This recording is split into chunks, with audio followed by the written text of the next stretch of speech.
Une nouvelle fois, on a décidé de descendre dans la rue parce qu'on n'est pas écouté par notre gouvernement. On est oublié, encore une fois, les grands oubliés de cette crise. On est obligé, encore une fois, de entre guillemets, montrer les dents pour montrer que si on n'a pas d'aide, on va très bientôt disparaître. On se bat également pour un dispositif qui a été mis en place pour prendre en charge les coûts fixes, mais qui aujourd'hui sont réservés à une certaine élite. Donc c'est simplement les entreprises qui génèrent plus d'1 million d'euros de chiffre d'affaires par mois, donc 12 millions de chiffre d'affaires par an, qui peuvent bénéficier de la prise en charge des coûts fixes. Or aujourd'hui, on est rassemblés, notre collectif rassemble des TPE et des PME, donc des très petites et moyennes entreprises. Aucune de ces entreprises-là ne font 1 million de chiffre d'affaires par mois. Pour ma part, c'est une entreprise de 20 véhicules, donc c'est une moyenne entreprise. On a pas mal de transporteurs qui ont 1, 2, 5 véhicules, d'autres qui en ont 60. Plus on en a, plus c'est difficile. Malheureusement, notre ministre des Transports, on ne le connaît pas comme il ne nous connaît pas. Monsieur Djebari s'est jamais intéressé aux transporteurs de voyageurs de tourisme. Il s'est intéressé à des autocaristes mais qui faisaient de la ligne régulière. On ne fait pas le même métier. Aujourd'hui, quand on n'a pas de tourisme, on ne peut pas travailler, on ne peut pas vivre. On a des grosses charges de structure, comme nos loyers, nos crédits baux de véhicules. Ça représente des sommes folles et astronomiques.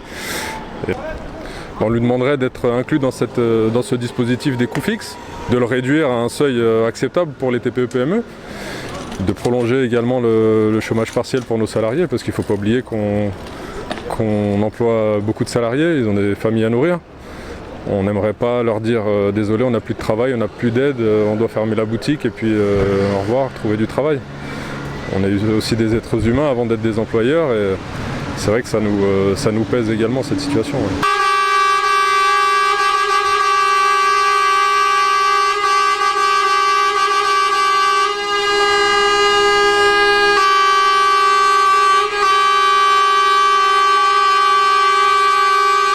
Comment Bah ouais, je vais reprendre la connexion.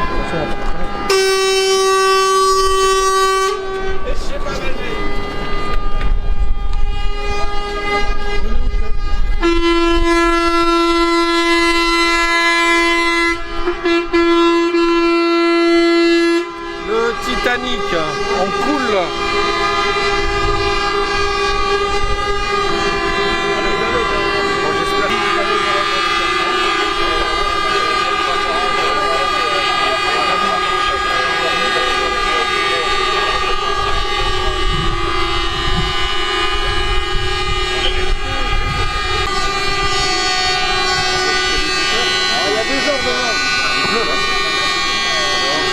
On demande les coûts fixes parce qu'on se bat par rapport à ça avec un abaissement du seuil des 1 million d'euros de chiffre d'affaires pour pouvoir rentrer dedans parce que nos sociétés en ont besoin. Et aujourd'hui, on a demandé un rendez-vous avec un ministre, soit M. Griset, soit M. Le Maire, soit le Premier ministre, puisque le ministre des Transports, on lui a fait une lettre ouverte, il n'a même pas daigné nous y répondre et je crois qu'il ne sait même pas ce qu'est un autocar. Et aujourd'hui, il refuse de nous recevoir et la seule personne qui nous propose, c'est la personne avec qui on est en relation en permanence, qui est un conseiller d'Alain Griset, mais qui n'est pas ce qu'on a demandé parce qu'aujourd'hui, on a besoin que des décisions soient prises, on a besoin d'être assurés quant à notre devenir. Depuis 2 jours, ils ont quand même pris en compte nos revendications, travaillé sur notamment celle des coûts fixes, et on a espoir qu'il y ait des pistes positives en termes d'avancée, mais aussi, peut-être pour la première fois, une décision, une communication d'un des ministres sur le sujet de l'autocarisme. C'est un sujet qui n'est plus tabou, en tous les cas qui va être abordé dans cet entretien. Aujourd'hui là ? Là tout de suite maintenant. Donc le bureau a décidé d'accepter cet entretien, qui est un moindre mal, parce qu'on a quand même le ministère des Transports.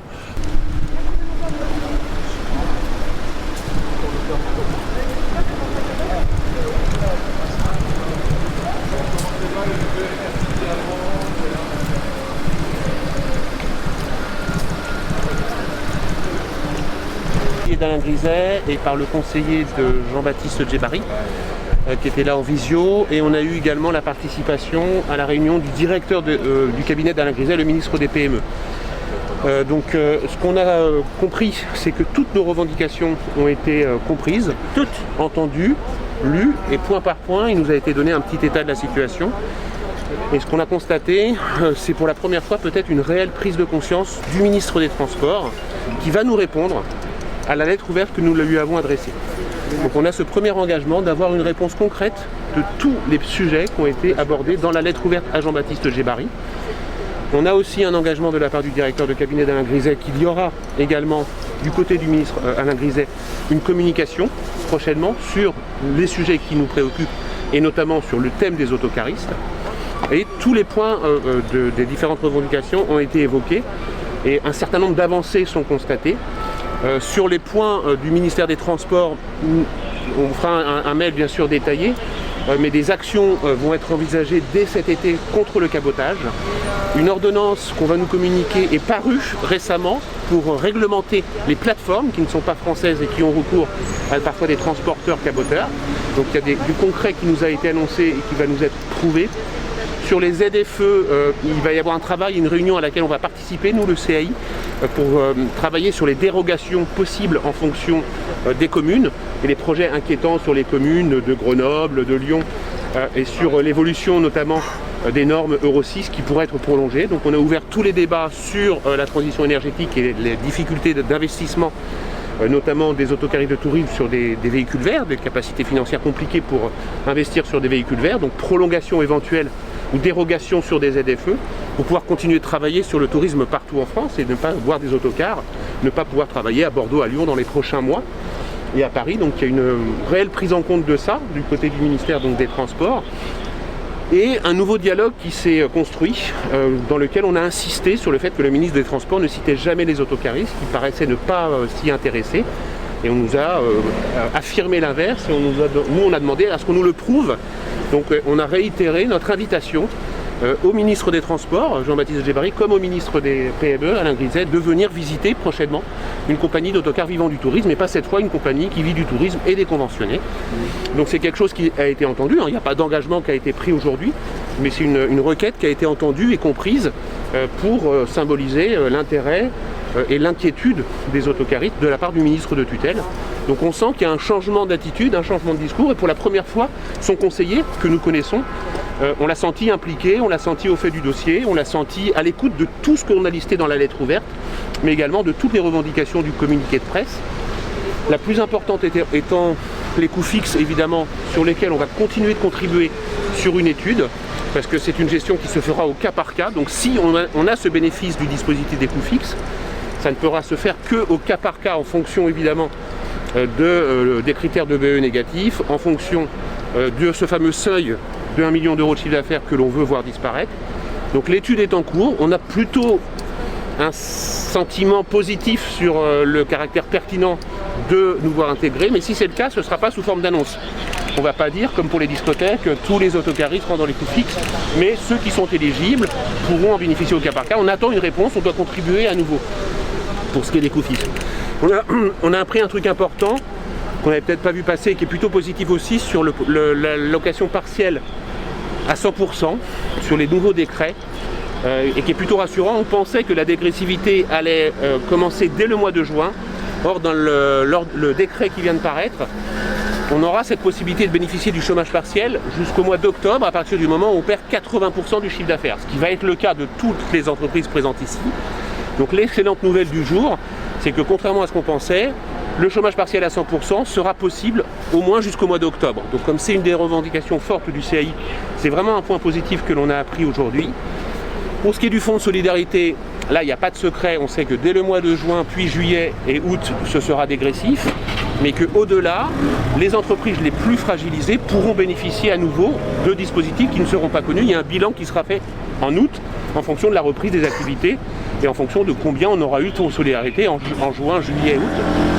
Et on a insisté sur le fait qu'aujourd'hui, on considère qu'au-delà du mois d'août, le TRV Tourisme, les autocaristes auront encore besoin d'être aidés. Et on a le sentiment qu'ils le comprennent mieux qu'ils ne l'ont compris ces derniers temps. Et que si au mois d'août tout s'arrête, il ne faut pas que ce soit pour les autocaristes, parce que l'activité, ils le savent maintenant, ne reprendra que début 2022. Donc ça, c'est pour le fonds de solidarité. Sur la PLD, sur les coûts fixes, on reste optimiste raisonnablement, puisqu'on a parfois été déçus. Donc on a expliqué pourquoi on a fait cette mobilisation aujourd'hui avec cet objectif vraiment fort des coûts fixes, qui est vital économiquement dès le mois prochain. Et on espère raisonnablement avoir une réponse, on va dire, dans les 2 prochaines semaines. On leur a dit, nous, le 15 juin, c'est terminé. Le 15 juin, on ne parlera plus des autocaristes, on ne parlera plus du tourisme, on ne parlera que des vacances, du déconfinement. Et on estime que dans les 15 jours, il faut qu'on ait une réponse. On pense que dans les 15 jours, on aura une réponse sur les coûts fixes. Et on pense que dans les prochains jours, on aura une communication, soit de Jean-Baptiste Djebbari, déjà il va nous répondre, soit d'Alain Griset, sous forme de communiqué, sous forme d'évocation dans des interviews de la problématique des autocaristes. Et on reste optimiste sur le fait qu'un des 2 ministres, un jour prochainement, puisse venir visiter une compagnie d'autocars. En général, quand ils le font, c'est plutôt quand ça reprend.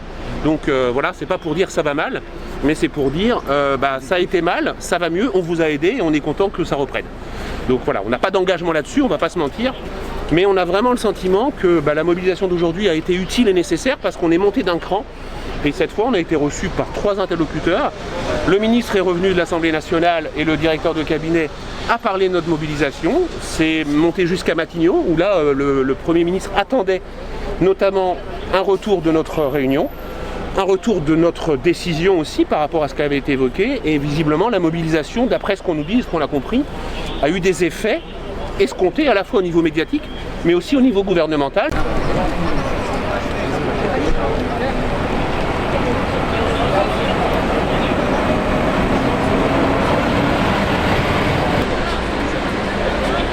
Attention à vous.